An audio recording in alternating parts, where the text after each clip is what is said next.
Hi, sixth grade math review class for Wednesday and Thursday, April 15th and 16th. This is week 4 in your online learning. So when you go to your Google Classroom this week, you will see your assignment, and it is under Chapter 10, and this week's title, I am double checking exactly how I titled it for you. I called it Chapter 10, Week 4, Histogram. So we started last week with Chapter 10, and I did some stem and leaf plots for you for the review class assignment of the week. This week we are going to do the histogram review for your assignment for the week. So you'll just be making one histogram for me, and I ask that you submit it through Google Classroom, through the classwork where I assigned it. You guys are sending emails to Mrs. Shea. Mrs. Shea has to forward them to me. You're sending me emails and text messages, and we're getting your homework submitted, but in a whole bunch of different places, and I'm trying very hard to make sure I keep track of everything for everybody.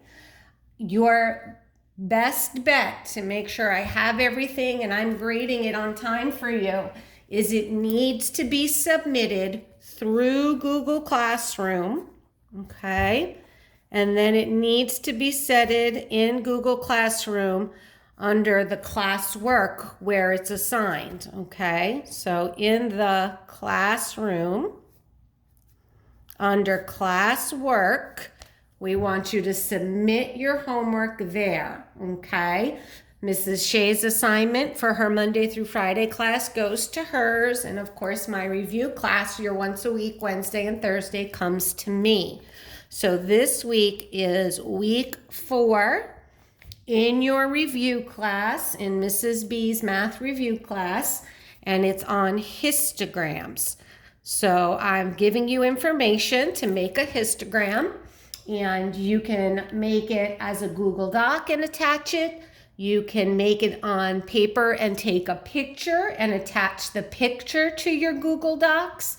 Mr. Stevenson is going to do a review of how to submit your homework in Google Classroom on Wednesday this week as well. This way we can make sure you guys are all submitting your homework to the right place, okay? So histograms are similar to bar graphs in the fact that they have bars, vertical bars, showing your data. Okay, they will have a title. They will have labels along the bottom. And then also coming up the side on the left. Okay. Your labels along the bottom are different than a bar graph though, because in a bar graph, you just have one number under your bar. In a histogram bar graph, your values under the bars are called an interval, okay? And these intervals along the bottom cover a span of data, okay? And they can be counting by 5s, counting by 10s, counting by 2s, counting by 100s. All of your intervals will be broken up into whatever makes sense for each histogram. They won't always be the same, okay? So in this example right here, I might make my intervals count by 10. So I would say 1 through 10 on the first one, 11 through 20, 21 to 30, 31 to 40, 41 to 50. So my data along the bottom on my intervals for this little example I've drawn, the intervals are by tens, okay? Now, in a histogram, like a bar graph, there is a label up the left side. So coming up the left side is what's called a frequency. It's showing you how high we are counting the data in a bar graph. Find a picture here in the book for you. Okay. So this picture is in page 446. And this one is talking about magazine sales. Notice it has a title, magazines. Your intervals along the bottom. Oh, it's not magazine sales, it's magazines read. I apologize. But it has a label along the bottom. And notice your intervals here are counting by twos. So 0, 1 is 2 places.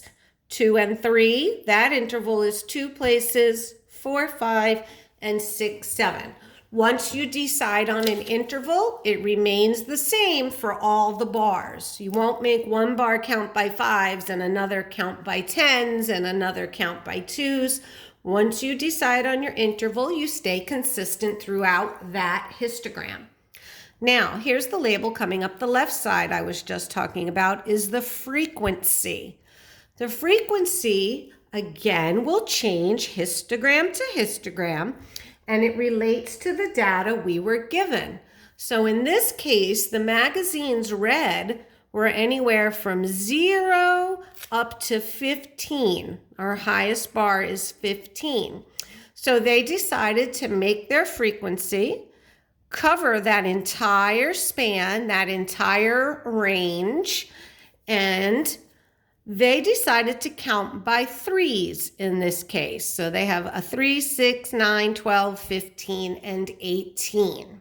Okay? They could have counted by 2s or 5s. It's always up to the creator of the histogram to choose numbers that make sense to you for the data you were given. So you guys are going to recreate one today. I have given you in classwork the assignment for today for week 4 histogram.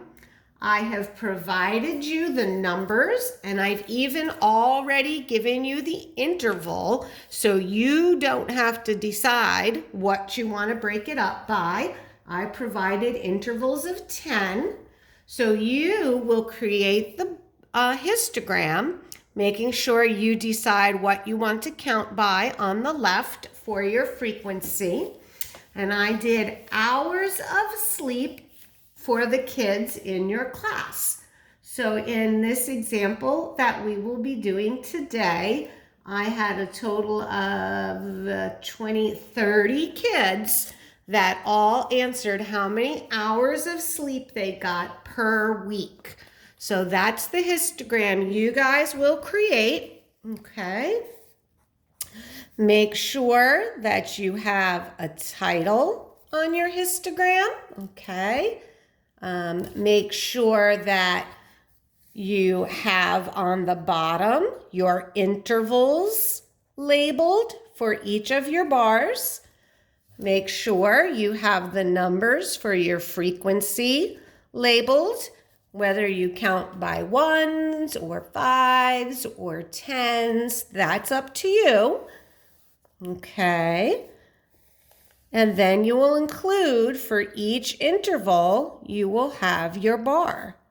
And you'll decide based on the data given how tall your bars need to be for each interval.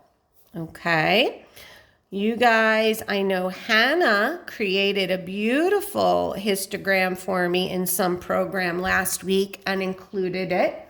If any of you guys want to ask Hannah how she did that, or you can also just do it on paper, take a picture and attach the picture to your assignment in Google Classroom, and I'll take a look at your histogram that way.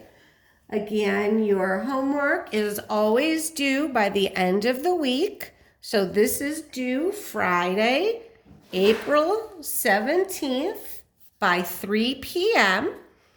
Please feel free to ask me if you have any questions. You guys know how to reach me by email. Most of your parents have my phone number if you need to text. You can email me and we can set up a Zoom if you need to get some practice with the live Zoom. But you're going to create your histogram for me by Friday at 3 p.m. for the data I gave you on hours of sleep per week. Make sure all your bars in your histogram are touching. That was something we talked about, that bars in a histogram don't have any space in between the bars. And I think that's about it, guys. If you have any questions, you get in touch with me, and we will see you in our review class on either Wednesday or Thursday at 1:15. All right, guys, we'll talk to you later. Bye.